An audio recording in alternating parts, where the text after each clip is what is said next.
And I heard the first time that we had one of these town halls, our president said he didn't even know that we were having it. He wasn't even aware of it. But we're not stopping. We're going to keep going. So I have a question for our president, Barack Hussein Obama. Can you hear us now?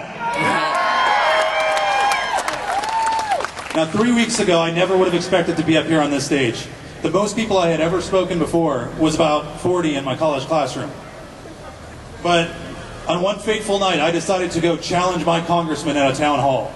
About 3,000 people were there, and I never expected that I would get called. I didn't even prepare a statement, I didn't prepare a question, and I just jotted down what I wanted to say on paper. But I spoke from the heart, and I told him exactly the message that we have for him. I didn't show up to that meeting as a Democrat or a Republican, and I definitely didn't show up as a Nazi or a McVeigh supporter like I was told. I showed up as an American citizen who's sick and tired of a government who wants to tax us out of existence and control every single minute aspect of our lives.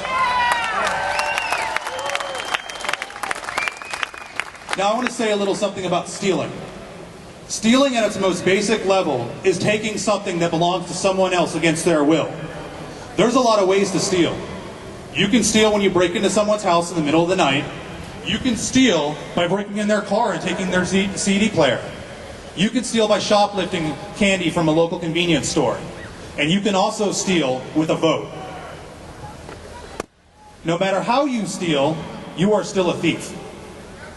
And that goes for congressmen, senators, and presidents too. You have no right to vote away the property of an American and hand that property over to someone else.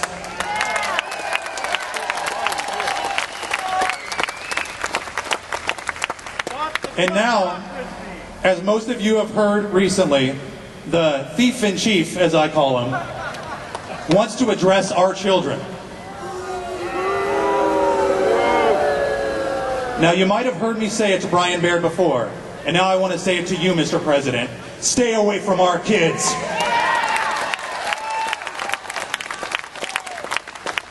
It doesn't take government. It takes two loving parents to raise children.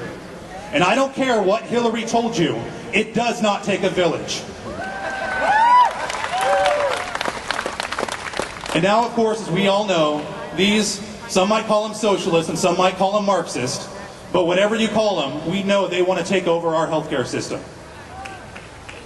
They're using what they call a constitutional interpretation to do this.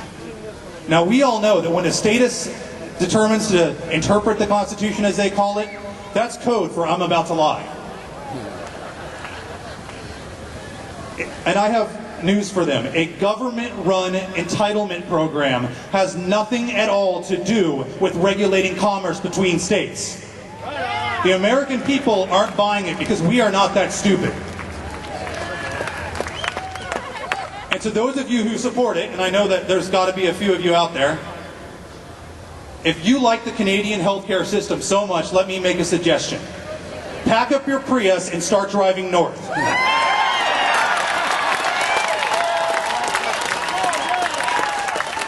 And when you encounter lines outside every hospital, you'll know you've reached your destination.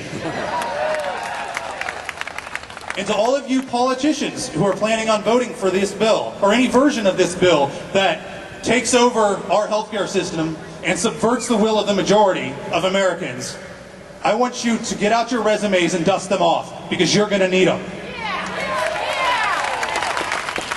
And never forget that we are the same country. We are the same Americans that threw out King George for far less. And next time you hear your friends, or some of you might have them as friends, but those who say that they don't like capitalism, those who say they don't like freedom, they don't like our liberty, they don't like our Constitution, remind those people that they have 194 other countries to choose from.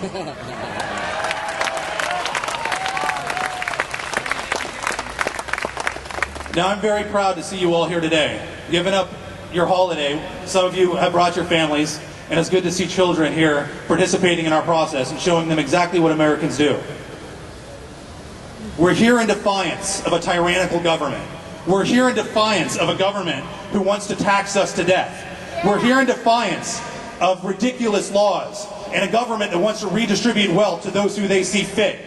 We're here in defiance of unfunded government welfare program after unfunded government welfare program. And instead of fixing them, all they want to do is create another unfunded government welfare program.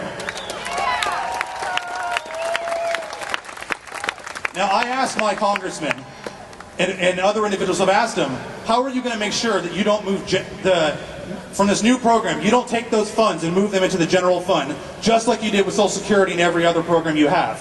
His response was, we're going to have a firewall that prevents that. Now, I don't know about you, but a firewall sounds an awful lot like a Social Security lockbox to me. And we've heard this one before. Now, why we don't have the majority of the local Portland population here, I want to remind you something that Samuel Adams said. And when I say Samuel Adams, I'm talking about, not about the local one who likes to hang out with underage kids. The real Samuel Adams. It does not take a majority to prevail, but rather an irate, tireless minority keen on setting brush fires of freedom in the minds of men.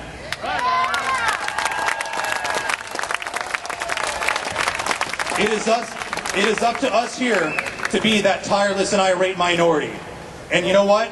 Tomorrow when we go back to work, when we go back to school, when we go back to see our friends, we've got some brush fires to set. Thank you. God bless.